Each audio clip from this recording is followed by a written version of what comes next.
नेहमी नेहमी पत्ताकोबीची भाजी खाऊन कंटाळा आला असेल ना, तर हा अगदी साधा पत्ताकोबीचा झुणका तुम्ही नक्की ट्राय करू शकता. तर चला सुरुवात करूया. त्यासाठी मी कढईमध्ये घेतलं आहे तेल. तेल गरम झालं की यात घालायची थोडी मोहरी आणि 2 बारीक चिरलेल्या हिरव्या मिरच्या. नंतर घालायचं थोडं कोथिंबीर. फोडणीमध्ये कोथिंबीर घातल्याने भाजीला खूप छान चव येते, त्यामुळे नेहमी भाजी करताना फोडणीमध्ये कोथिंबीर घाला. त्यानंतर घातला आहे कांदा. मी इथे 1 कांदा घातला आहे. आता कांद्याला 2 मिनिटं आपण परतून घेऊ.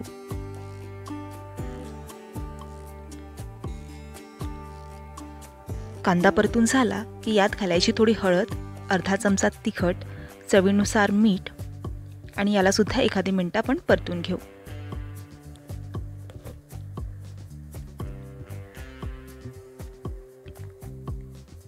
नंतर यात घालायचा आहे टोमॅटो. इथे 1 बारीक चिरलेला टोमॅटो घातला आहे. त्यानंतर याला 2 मिनिटं झाकून शिजवून घ्यायचं आहे.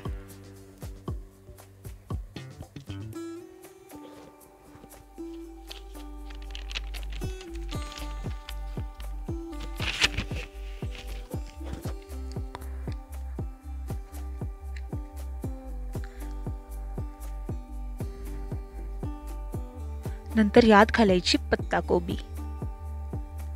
याला मिक्स करून घेऊ. पत्ताकोबीला मिक्स करून झाल्यानंतर 7 ते 8 मिनिटं याला झाकून शिजवून घ्यायचं आहे.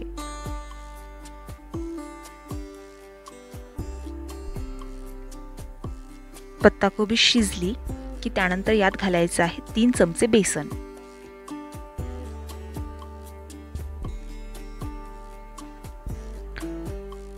आता याला आपण चांगलं मिक्स करून घेऊ.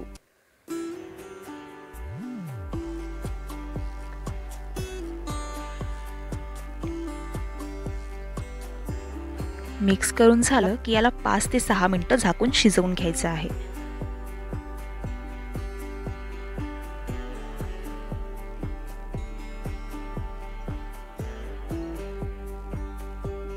आता हे जळायला नको म्हणून याला 2-2 मिनिटांनंतर झाकण उघडून याला फिरवून घ्यायचं आहे.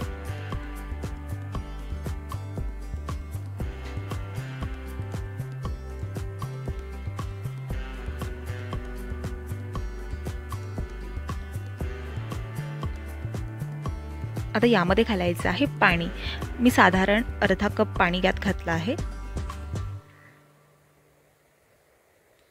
याला चांगलं फिरवून घेऊया.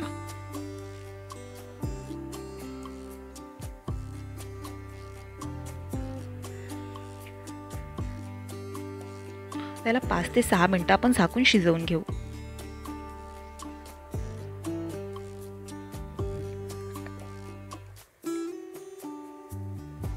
तर झुणका जळायला नको म्हणून याला 2-2 मिनिटांनंतर फिरवून घ्यायचं आहे.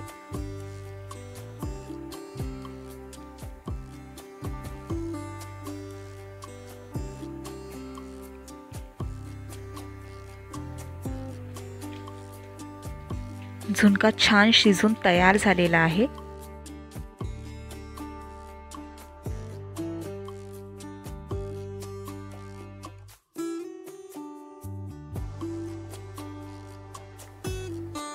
आता यावर आपण घालूया कोथिंबीर.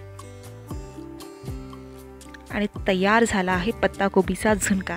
हा झुणका भाकरीसोबत नक्की ट्राय करा.